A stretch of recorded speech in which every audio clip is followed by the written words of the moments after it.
Dalawa lang yung nilagay natin. So, try natin yung Plants vs. Zombies. Okay, so naglo-load siya. Start lang natin. Tingnan natin. Ayan, gumagana siya talaga. Very good.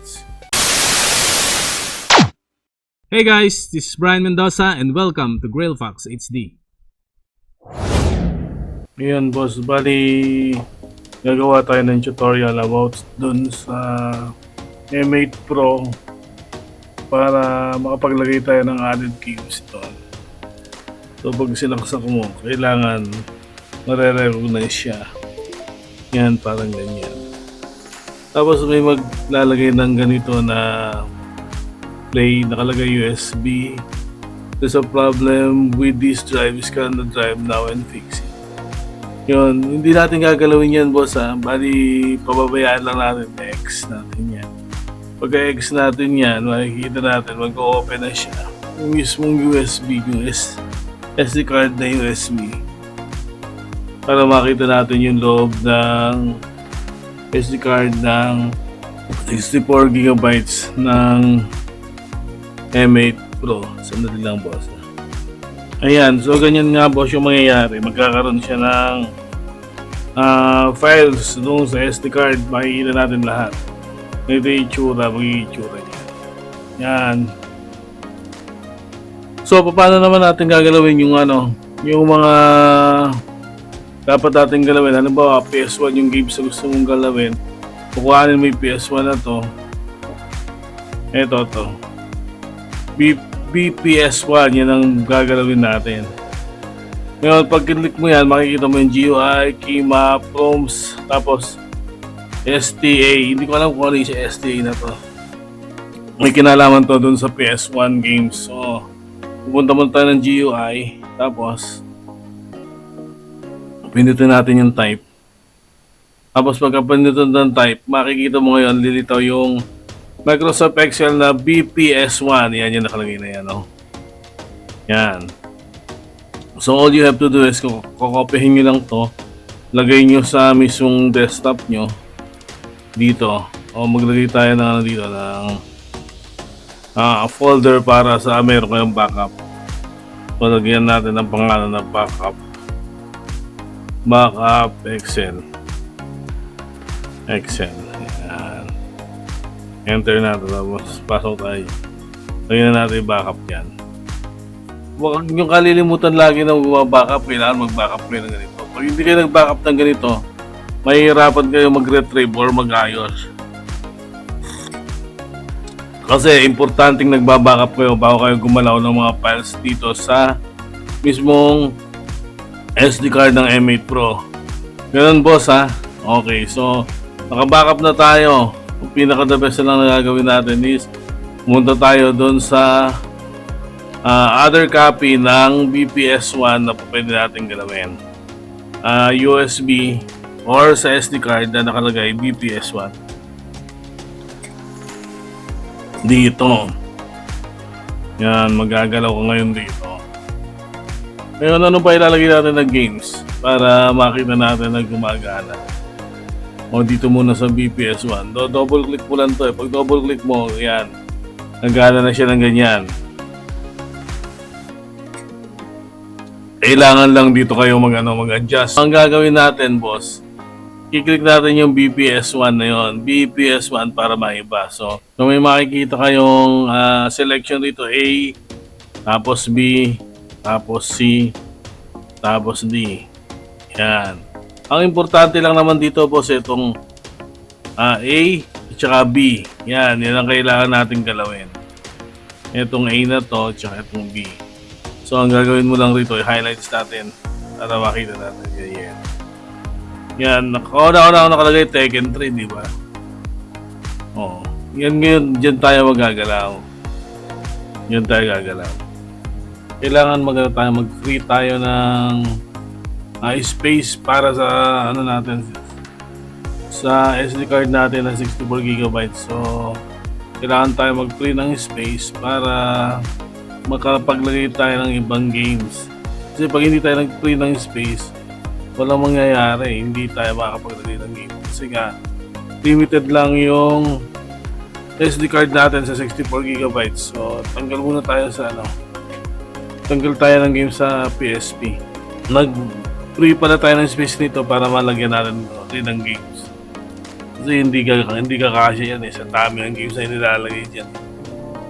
Kaya kailangan mag-free ka muna ng space para maglagay ka muna ng games na gusto mo.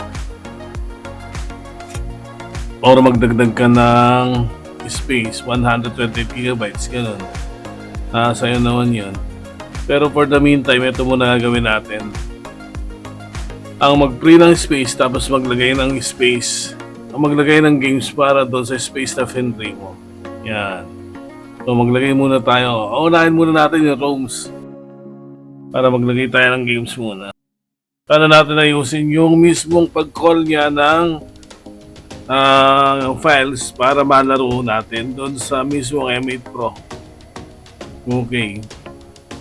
Yan boss ha. Yan na muna ayusin natin. Okay. Naiayusan natin to.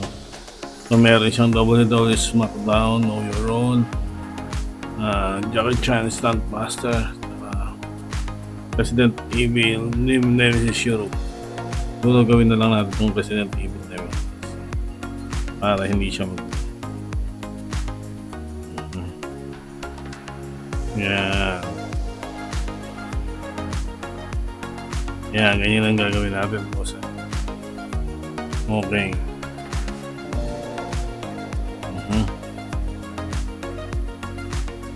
Tapos pupunta ngayon tayo dun sa GUI.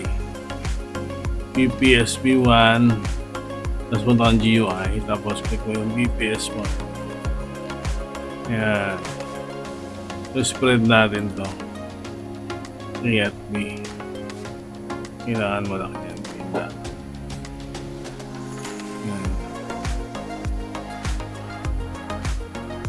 Makita nyo, Tekken 3.q. Yung Q yung inaano niya. Yung nire-recall niya, kinocall niya para malaro mo. Tapos Tekken 3 yung pangalan. Ito yung lumilitaw na pangalan dun sa M8 Pro mo na selection. Etong dalawang to, hindi ko na alam kung ano to. Baka code na nila yan. Tapos, sumunod, maglalagay tayo ng another line. Mag-insert tayo ng isa. Tapos punta tayo doon sa ROMs natin. Ito ROMs. Ito dito. WW SmackDown. Ayusin natin. O ito na muna ang Resident Evil Nemesis 3. Double click natin. Tapos tingnan natin to. Yan, nakalagay naman siya. Resident Evil Nemesis European. Yan. Rename natin. Tapos copyhin natin. Lahat. All mo. Tapos dito mo ilagay.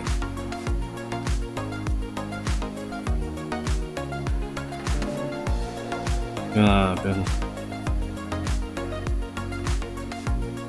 Mabasa siya ng bin. Ayun.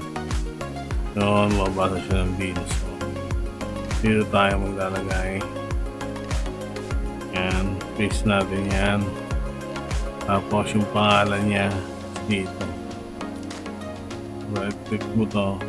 Tanay mo ulit. Tapos control up. Tapos dito malalagay. Yan, paste. Yan, okay na yan. Tapos sumunod ulit. Insert ko din ng games. Insert. Tapos ganun rin. Hanapin mo yung nilagay natin yung Jackie Chan Stuntmaster. Right click mo yung Q. Tapos rename mo rin. Tapos double click mo. Tapos punta ngayon dito. Paste mo rin. Tapos .q. Dapat ma-delete lang. Yan. Tapos dito sa kabila. Ganun rin yung pangalan niya. Yan. Rename mo. Tapos control. Tapos fix mo rin. Yan. Dapat sa unahan papasok lahat yan, boss, ha. Yan. Tapos yung pangatlo, insert mo rin. Back daw naman yun. Search tayo SmackDown. Nilagyan natin ito.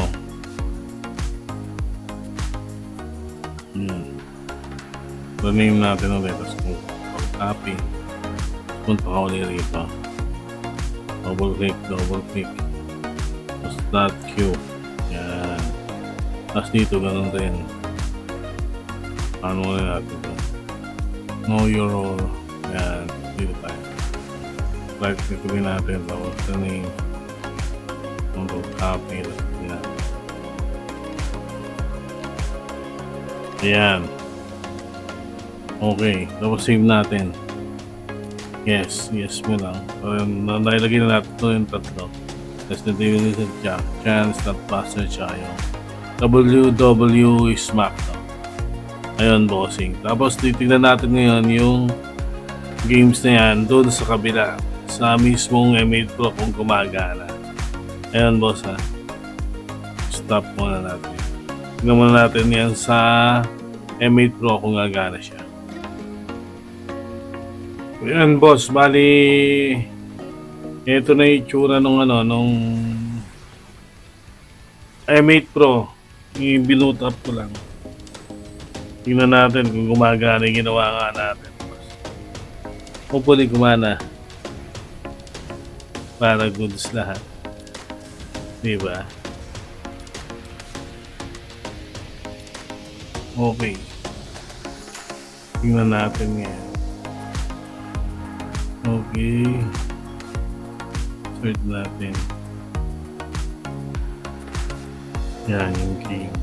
Click natin yung key. So yun boss, bali tetesting natin ngayon sa ating M8 Pro kung gumagana ito itong pinaglalagay natin yung mga games dito. So, select lang natin yung yung games para matry natin kung malalaro natin. Okay, so select natin yung game. Sino natin yung mga games na nalagay natin. Unang natin nilagay yung PS1 games. Try natin. Testing natin yung PS1 games. Ayan. PS1. Okay, ito ngayon yung mga nilagay natin yung Resident Evil 3 Nemesis. Tapos Jackie Chan, Stuntmaster, tsaka yung WWF SmackDown 2, Know Your Role. So, try natin yung Resident Evil Nemesis kung gumagana talaga. By the way, ito nga palang nasa right side na image. Nilagay ko na rin lang yan. Yun, pati itong sa Jackie Chan, Stuntmaster, tsaka yung sa WWF SmackDown 2. So, try muna natin Resident Evil 3. Okay, click natin. Yan. Yun, ayan na boss ha, nakikita nyo nag-download ha. So good sa yan. Malalaro na natin yan boss. Tingnan natin. Ayan, gumagana naman siya. Wala nang problema. Okay, start natin. Tingnan natin yung itsura. Ayan, gumagana siya. Meron new game, load game, game config. Ayan, gumagana. So, pag new game ka, yan gana na siya. Easy mode, hard mode. Okay na yan. Pag kinlik natin yan, try natin easy mode. Yan, makikita natin siya. Yan, maglo-load ng ganyan yan, bossing. So, okay na siya. Pwede na nating exit yan. Tignan natin to. Yan, try naman natin Jackie Chan Stuntmaster. Yung Jackie Chan Stuntmaster na to, basta kinlik natin to, maglo-load na siya. Pag nag-load na siya, punta na tayo sa WWF SmackDown 2. So, click muna natin Jackie Chan Stuntmaster. O yan, nag-load. So, okay na Jackie Chan Stuntmaster. Alisan tayo siguro dito. Try natin ulit yung WWF SmackDown 2. Know Your Role. Yung mga boss, yung mga nandyan ha, yan yung mismong mga games na nilagay natin. No more, no less. Yan, gumagana oh. Goods naman. Yan. Yung start natin, gagana natin. Ganun lang yung paglalagay, bossing ha. Kailangan Pag nilagay nyo, parehas na parehas ng itsura niya or ng files niya, yung ilalagay nyo sa mismong raw tsaka dun sa mismong files na i-call niya para laruin. Yun, so start natin. Yan, gumagana yung Smackdown 2. Okay, alis na tayo rito mga boss. Wait. Tapos, try natin yung yung PSP na nilagay natin yan. Click natin yung PSP, tapos yan. Ang nilagay naman natin dito yung Plants vs Zombies na PSP. Sa Grand Theft Auto Chinatown Wars. Yan. Dalawa lang yung nilagay natin. So, try natin yung Plants vs Zombies. Click natin yan. Yan. Tignan natin kung naglo-load. Okay, so naglo-load siya. Start lang natin. Ayan. Gumagana siya talaga. Very good. So, start natin. Para makita lang natin in action na gumagana talaga yung Plants vs Zombies. So, start natin.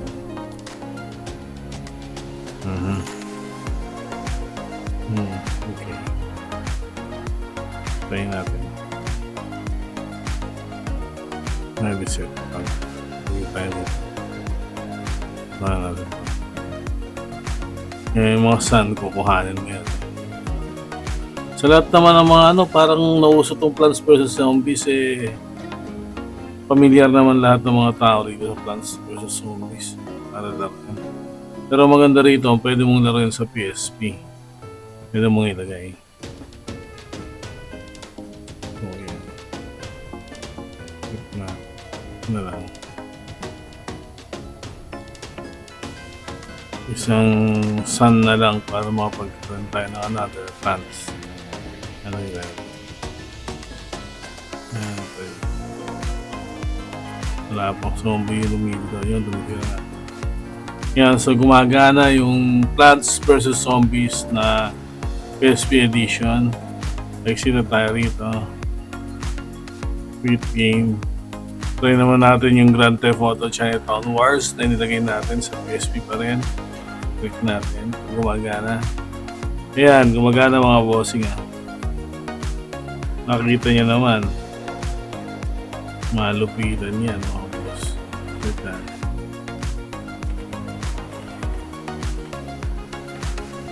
So far, gumagana naman lahat ng mga nilagay natin. Pero lang rin yung procedure, boss.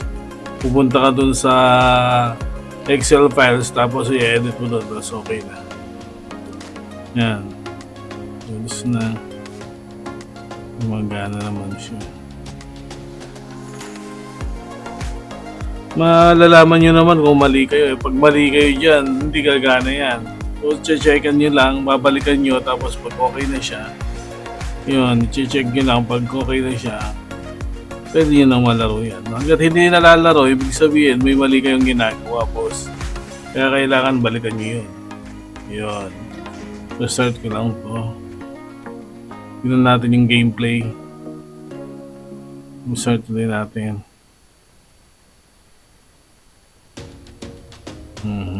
Start din natin. Araw. Hindi tayo. Ito. Yan. Yung dapat. Okay. Start.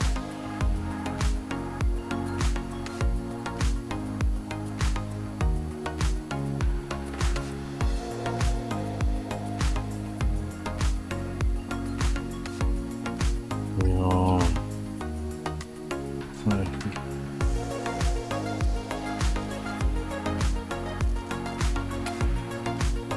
Yan, dahil na.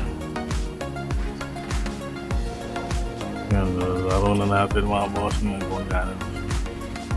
Okay, wala nang problema. Siguro, exit ko na dito. Yan, quitting. Ayun boss, so gumagana lahat. Gumagana yung PS1 natin nilagay, Resident Evil 3, tsaka Chan, tsaka yung Smackdown 2 na nilagay natin, tapos gumagana rin sa PSP. Hope na nakatulong at saka malalaro nyo, mapapakinabangan nyo makapaglagay kayo ng mga games sa M8 Pro, boss. Ngayon, boss, thank you sa pagpapanood nyo and hopefully mapanood nyo lahat. Tapos mag-subscribe na rin kayo at saka mag-follow na rin kayo para kung meron akong i-update, makakasubaybay kayo. Thank you, boss. Salamat sa lahat. God bless and paalam.